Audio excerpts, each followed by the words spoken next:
대한민국의 조용기 목사님을 소개합니다. 오늘 전 여러분과 함께 축복을 가져오는 생활 태도란 제목으로 말씀을 나누겠습니다. 주님께서는 우리들에게 생명을 주시되 풍성히 주시기를 원하시고 계십니다. 신이 말씀하기를 도적이 오는 것은 도적질하고 죽이고 멸망시키는 것뿐이요 인자가 온 것은 양으로 생명을 얻게 하되 더 풍성히 얻게 함이라고 말씀하셨습니다. 그러나 그 생명의 근원은 다른 곳에 있는 것이 아니고 우리의 마음에 있다는 사실을 알아야 됩니다. 주님께서는 무릇 지킬 만한 것보다 더욱 내 마음을 지키라. 생명의 근원이 이에서 나니라고 잠언서 4장 23절에 말씀하셨습니다. 그러므로 주님께서 생명을 부어주시되 우리 마음을 통해서 생명을 부어주십니다. 그렇기 때문에 마음을 다스릴 줄 아는 사람이어야 하나님의 생명을 마음에 받아서 넘치도록 우리 삶 속에 누릴 수가 있게 되는 것입니다. 우리는 매일의 일상생활 중에 어떤 면에서 어떻게 우리 마음을 다스릴 수 있을까요? 이것을 알면 우리가 매일매일 우리 마음을 다스려서 주님이 부어주시는 생명의 넘치는 은혜를 마음 가득히 받아서 영광스럽고 성공적이며 행복한 삶을 살아갈 수 있는 것입니다. 그러면 우리가 마음을 다스릴 수 있는 길은 무엇일까요? 첫째로 우리 마음 속에 찬미하는 태도를 가져야만 하는 것입니다. 여러분, 찬미하는 것은 구원받은 성도들의 입술의 열매요 제사입니다. 성경 히브리서 13장 15절에 보면 이러므로 우리가 예수로 말미암아 항상 찬미의 제사를 하나님께 드리자 이런 그 이름을 증거하는 입술의 열매니라. 구약시대에는 매일같이 제사장이 하나님의 성전에서 번제를 드리고 혹은 속죄제, 속건제, 감사제, 화목 제사를 드렸습니다. 여러분 성경에 보면은 여호사밧 왕의 기록이 기록되어 있습니다. 역대하 20장 21절로 22절에 보면 유다 왕 여호사밧 때 갑자기 모압 암몬 40 연합군이 물결 치듯이 대군대를 거느리고 유다를 공격해 왔습니다. 이럴 때 당황한 여호사밧 왕은 미처 군대로서 그들을 대항할 수 있는 힘이 되지 못하고 적수가 되지 아니하며 그가 성전에서 주님께 간절히 기도하고 선지자의 말을 듣고 난 다음 그 다음 이튿날 적군을 대항해서 싸우러 갈 때 그는 군대 앞에 거룩한 옷을 입힌 성가대를 만들어서 데리고 나갔습니다. 그래서 언덕 위에서 적군이 쳐들어오는 것을 바라보고 그는 성가대에게 노래를 하도록 했었습니다. 역대하 20장 21절로 22절에 보면 백성으로 더불어 인운하고 노래하는 자를 택하여 거룩한 예복을 입히고 군대 앞에서 행하며 야훼를 찬송하여 이르기를 야훼께 감사하세 그 자비하심이 영원하도다 하게 하였더니 그 노래와 찬송이 시작될 때 야훼께서 복병을 두어 유다를 치러온 암몬 자손과 모압과 세일선 사람을 치게 하심으로 저희가 패했다고 말한 것입니다. 전쟁에 나갈 때도 야훼를 찬미할 때 야훼의 손이 나타나며 막강한 적의 연합군을 하나님께서 완전히 내려버리고 말한 것입니다. 이러므로 찬송은 바로 전쟁을 승리로 이끄는 위대한 능력이 됩니다. 사도행전 16장 24절로 26절에 보면 바울과 실라가 빌립보에서 복음을 전가하다 잡혀서 빌립보 깊은 감옥 속에 갇혔습니다. 손과 발이 차고에 차이고 얻어맞아 피를 흘리고 먹지 못하여 줄이고 굶주렸었습니다. 그럼에도 불구하고 밤중에 그들은 일어나서 하나님 앞에 기도하고 바울과 실라는 찬송을 부르기 시작한 것입니다. 하나님께 그들이 찬송을 부르며 이것이 향기로운 제사가 되어 하나님의 마음을 즐겁게 하며 하나님께서 빌립보 옥터를 지인으로 흔들어버리고 마는 것입니다. 모든 옥문이 열리고 창호가 다 끌어지고 말았었습니다. 옥사장이 죄수가 도망친 줄 알고 자살하려고 하는 것을 바울이 말려서 그들을 회개시키고 온 가족을 구원시키고 세례 베풀고 그들은 옥에서 자유와 해방을 얻게 된 것입니다. 오늘날 우리 사람들이 죄악의 감옥에 들어있든지 질병, 절망, 저주, 슬픔, 고통, 외로움 여러 가지 삶의 감옥에 갇혀 있습니다. 그러면서 그 감옥에서 놓여나지 못하고 있습니다. 왜? 찬양을 하지 않기 때문에 그런 것입니다. 그러므로 많은 찬송은 우리에게 진실한 행복을 가져오고 자유와 해방을 갖다 주는 것입니다. 여러분, 그렇기 때문에 우리의 삶 속에 늘 찬미하며 감사하면서 살아야 됩니다. 이것이 우리 마음을 다스리는 첫째 중요한 요소인 것입니다. 찬미가 없는 사람은 그 마음을 다스리지 않습니다. 찬미를 하지 않은 사람은 생명을 풍성히 누릴 수가 없습니다. 언제나 큰 부흥이 일어났을 때는 굉장한 찬송이 교회에 넘쳐 흘렀었습니다. 역사를 통해서 찬송 없이 부흥이 일어난 적이 없습니다. 개인의 생활에 성령의 충만한 역사도 늘 코를 흥얼거리면서 찬송을 부리는 그 사람 속에 역사하여 넘쳤던 것입니다. 이렇기 때문에 찬양이 하나님의 넘치는 생명의 역사를 유도한다는 것을 알아야 되는 것입니다. 둘째로 우리의 마음을 다스리기 위해서는 늘 기도하는 마음을 가져야 되는 것입니다.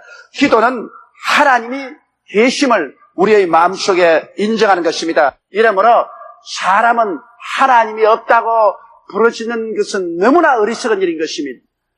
이러기 때문에 기도는 하나님께서 살아계심을 늘 인정하는 행위가 되는 것입니다. 그리고 기도는 하나님의 전지전능 무소부지하심을 인정하는 행위인 것입니다. 왜냐하면 하나님이 전지에서 내 문제를 해결해 줄 수 없다고 생각한다면 기도가 아무 소용이 없습니다. 하나님이 나보다 무력하면 내가 하나님께 의지할 필요가 있나요? 기도한다는 것은 하나님은 전지전능하다는 것을 말하는 것입니다. 또 기도한다는 것은 하나님이 안 보이는데도 내가 조그마한 소리를 기도할 때 이 기도를 듣고 계신다는 것은 무소부지해서 지금도 내 곁에 계신다는 것을 인정하는 것이 되는 것입니다. 이렇기 때문에 기도는 자연적으로 하나님은 전지전능하시고 무소부지하셔서 언제나 우리와 함께 계시고 우리의 가운데 섭리한다는 사실을 스스로 인정하는 행위가 되는 것입니다. 그리고 기도는 하나님의 손길을 자기의 삶 속에 모셔드리는 행위인 것입니다. 우리가 기도하지 아니하면 내 혼자 인간의 힘으로 살지만은 내가 하나님께 도움을 청하면 나의 삶 속에 하나님을 우군으로 받아들이는 것입니다. 그래서 하나님과 함께 인생을 살도록 하는 것입니다. 이렇기 때문에 우리는 항상 모든 일에 기도해서 인생을 하나님과 함께 살아야 됩니다. 우리 국방도 주님과 함께 해야 되는 것입니다. 북한이 그 수많은 AN 침투 비행기를 가지고서 언제 우리 한국에 무장을 하고 침투해 들어올 줄 모릅니다. 그러나 하나님이 같이 계시면 그들 비행기가 뜨지도 못하고 땅에서 다 파멸당하고 말 것입니다. 하나님이 함께 계셔야 됩니다. 국방도 하나님과 함께 해야 되고 정치도 하나님과 함께 해야 되고 경제도 하나님과 함께 운행해야 되고 내 개인의 가정과 생활도 하나님과 함께 운행해야 되는 것입니다. 하나님이 우리를 위하시면 누가 우리를 대적하리요? 그 아들을 아끼지 않고 우리에게 주시니까 그 아들과 함께 무엇을 우리에게 선물로 주지 아니하겠냐고 말씀하고 있는 것입니다.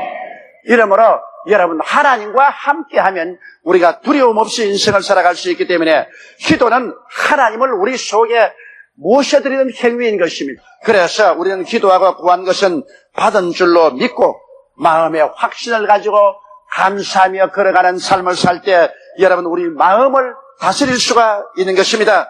오늘 우리 마음을 기도로서 다스리지 못하면 아무것도 할 수 없습니다. 그렇기 때문에 크고 적은 모든 일에 여러분은 고개를 숙여서 기도하십시오. 그리고 주님과 함께 인생을 사십시오. 셋째로 우리의 마음을 다스리기 위해서는 긍정적인 생각을 늘 마음속에 가져야 되는 것입니다. 우리 마음속에 부정적인 생각을 가지면 무지무지한 해독이 다가오는 것입니다. 여러분 부정적인 생각은 희망을 빼앗아갑니다. 나는 못한다, 나는 안 된다, 할 수 없다, 우리는 망한다, 우리는 패한다, 우리는 절망이다. 그러면 희망이 없으지 않습니까? 사람의 마음에 희망을 빼앗으면 꿈이 사라집니다. 희망은 꿈의 모체이기 때문인 것입니다. 꿈이 없는 백성은 망한다고 했기 때문에 희망을 잃어버리고 꿈을 잃어버린 사람은 조만간에 망해버리고 마는 것입니다. 그러므로 우리의 마음속에 굉장히 필요한 것이 희망이요. 희망이 산출하는 꿈입니다. 꿈이 있는 이상 우리는 절대로 망하지 않습니다. 꿈이 있는 이상 실전 팔기할 수 있는 것입니다. 여러분 긍정적인 생각을 갖지 않고 부정적인 생각을 가지면 부정적인 생각은 믿음을 파괴해버린 것입니다. 못한다고 하는 사람에게 믿음이 있을 수가 있습니까? 망한다는 사람에게 무슨 믿음이 있겠습니까? 죽는다는 사람에게 무슨 신념이 있습니까? 패한다는 사람은 아무것도 믿을 수가 없는 것입니다. 그러므로 우리의 마음속에 믿음을 굳세게 가지기 위해서는 절대로 부정적인 생각이나 부정적인 말을 하지 말아야 되는 것입니다. 항상 긍정적이어야 되는 것입니다. 여러분 인간의 뇌 활동 중 95%는 본능적인 욕구 충족을 시키려고 생각하고 있고 나머지 5%만 고상한 생각을 하는 것이라고 말하고 있는 것입니다. 그러므로 여러분 우리가 본능적인 마음에 맡겨놓으면 부정적이 됩니다. 우리 생각의 5%만이 우리가 조정할 수 있다고 말하고 있는 것입니다. 그러므로 우리가 부정적인 생각을 안 하려고 노력을 해야 되는 것입니다. 가만히 내버려 두면 자동적으로 마음과 혀는 부정적인 말을 하고 듣고 생각이 되는 것입니다. 그러나 우리가 말씀을 생각하고 마음을 다스려서 이 혀를 사로잡아 부정적인 생각과 말을 못하게 해야 되는 것입니다. 부정적인 말을 얼마나 하면 기쁨이 사라집니다. 여러분 잠언서 15장 13절에 보면 마음의 즐거움은 얼굴을 빛나게 하여도 마음의 근심은 심령을 상하게 한다고 말했습니다. 잠언서 17장 22절에 마음의 즐거움은 양약이라도 심령의 근심은 뼈로 마르게 한다고 말한 것입니다. 우리가 부정적인 생각을 하면 마음에 염려 근심이 생기고 그리고 심령이 상하게 되고 그리고 뼈로 마르게 하고 모든 것이 손해가 납니다. 이러므로 우리의 마음속에 부정적인 생각은 우리 자신을 파괴할 뿐 아니라 다른 사람에게 부정적인 말을 하면 듣는 사람을 망하게 하는 것입니다. 우리가 다른 사람과 대화하다가 우리가 더 생명을 얻어 넘치게 얻는 대화가 있고 그 말을 하다가 들음으로 내가 망하고 파멸되는 말이 있습니다. 부정적인 말은 들으면 들을수록 망하고 파멸하게 되는 것이기 때문에 부정적인 말을 하는 사람이 오고달랑 도망을 쳐버리고 마십시오. 여러분 부정적인 생각은 삶에 대한 사랑을 빼앗아가버립니다. 이욕을 상실시켜서 이 땅에서 열심히 살겠다는 힘과 용기가 없어지고 마는 것입니다. 그렇기 때문에 지킬 만한 것보다 내 마음을 지켜라. 생명의 근원이 이에서 난다는 말이 얼마나 중요합니까? 부정적인 생각은 생명의 근원에 돌을 집어넣고 흙을 집어넣어서 막아버리고 맙니다. 생명의 역사가 그치고 많이 파멸되죠. 그러나 우리가 마음속에 긍정적인 생각을 하면 큰 복이 있지요. 긍정적인 생각을 하면 희망이 생깁니다. 아무리 어둡고 캄캄하여 눈에 아무 증거 안 보이고 귀에는 아무 소리 안 들리고 손에는 잡히는 없어도 내 마음속에 말씀을 믿고 기도하고 희망을 가지고 있습니다.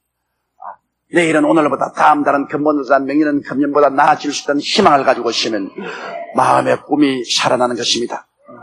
그리고 하나님께서는 희망과 꿈이 있는 사람 속에 역사하기 때문에 긍정적인 생각은 얼마나 좋은지 모릅니다. 긍정적인 생각이 희망을 만들고 긍정적인 생각을 하면 믿을 수 있는 용기가 생기라는 것입니다.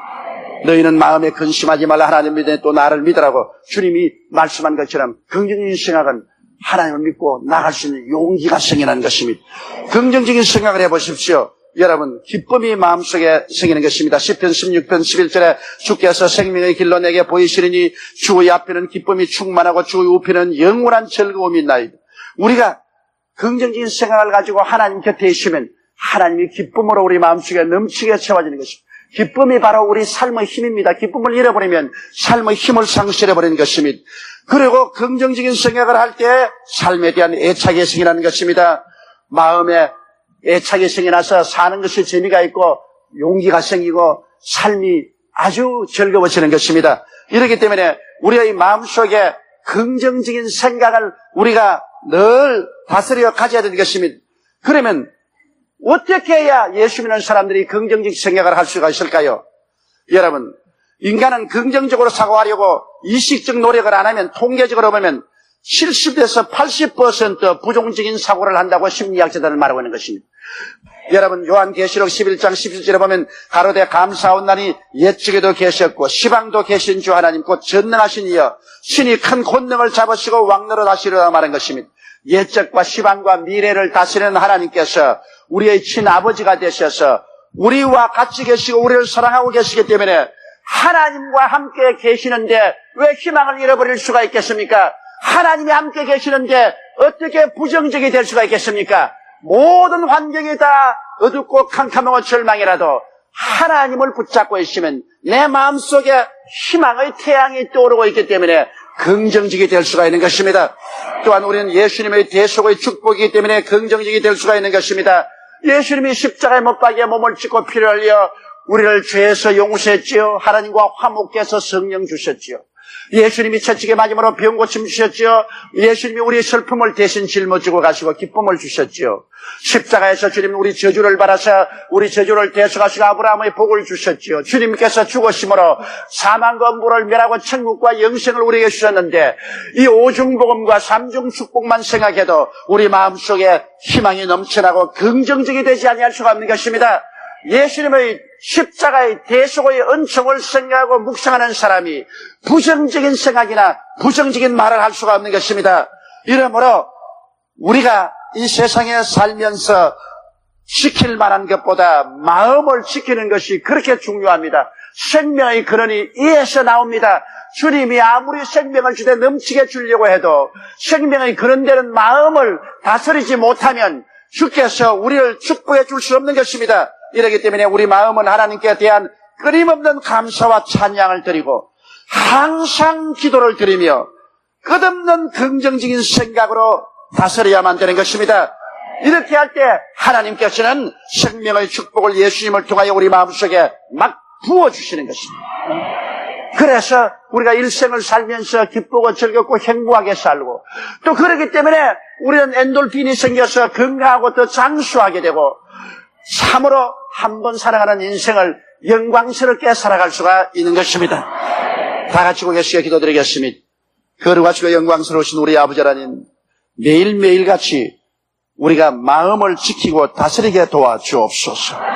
항상 하나님 앞에 감사와 찬양을 드리며 기뻐하고 쉬지 말고 기도하며 범사에 감사함으로 긍정적인 마음을 가지고 살게 도와주시옵소서. 이것이 그리스도 예수 안에서 우리를 향하신 하나님의 뜻이옵니다.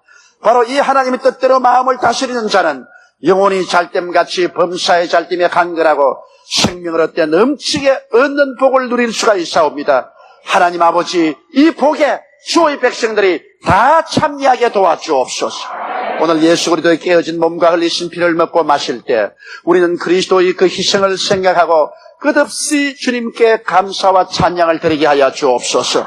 그리고 우리의 모든 무거운 짐을 다 주님께 맡기고 오중복음과 삼중 축복의 은혜를 십자가를 통하여 받게 도와주시옵시고 내 아버지 하나님 성찬에 입각에 서서 눈에 나무 전개 안 보이고 귀에는 아무 소리 안 들리고 손에 잡히는 없어도 긍정적이고 적극적이고 창조적인 생각을 갖고 믿음을 갖고 나가서 우리 인생을 승리로 이끌어가고 천국을 정복하게 도와주옵소서. 우리 주 예수님 이름으로 기도드리옵나이다. 아멘. 할렐루야. 아멘. 목사님 감사합니다. 구독과 좋아요는 제작하는 데 힘이 됩니다. 감사합니다.